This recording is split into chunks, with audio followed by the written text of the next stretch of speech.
Gill Hall is the managing partner at SQ1 Law, the entrepreneurial law firm based in the Northeast with branches all around the north of England.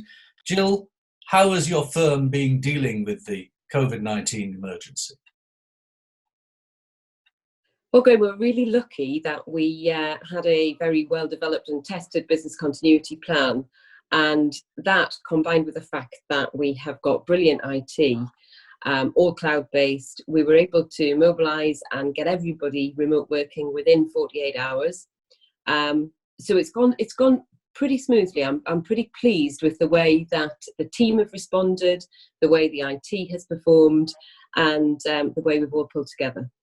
Now, obviously, you will have had a lot of work that was pre-planned, some of which might have been suspended, some of which might have continued. But what about the emergency requirements? What were your clients phoning you to ask about in sudden emergency?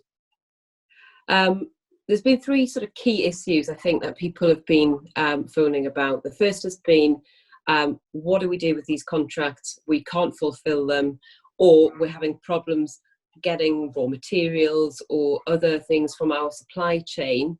What do we do? So there's been a lot of contract reviewing and advising about things like force majeure provisions.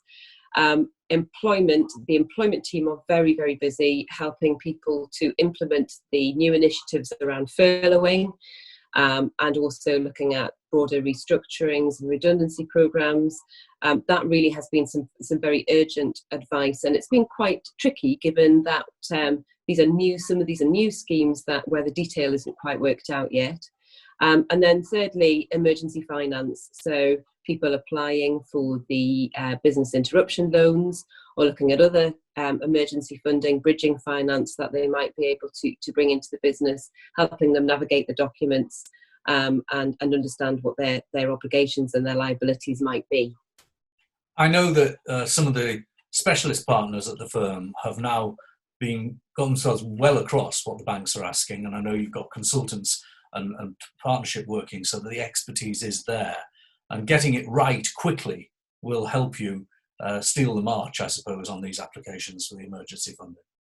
Yes, we're lucky. We've got a team that has got a breadth of experience, both acting for lenders and borrowers and financial institutions. We recently recruited Stacey Gray, who came to us from the Bank of England. She's got some amazing experience that she acquired during the last financial crisis when the Icelandic banks collapsed, and she was involved in a lot of the rescue packages there as well. Have there been any unexpected issues, things that maybe are just a bit left field for you?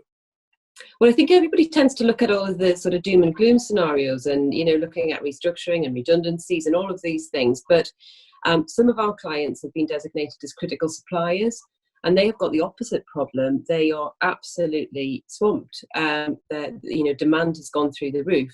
And the challenges they're facing are things like manufacturing in the context of social distancing can be quite tricky. So they have a huge demand, but their capacity is reduced because they have to implement social distancing measures. And so they're looking at how they set up temporary factories in other premises that they've got, how they subcontract work urgently to other people.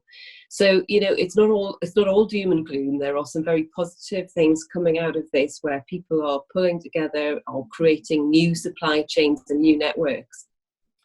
Finally, and I'm very proud to be part of this with you, I've been part of your team through our PR agreement for many years, but Recognition PR and SQ1 Law have got a little initiative going, which I think has been valuable to the people who've taken part. Do you want to explain what it is?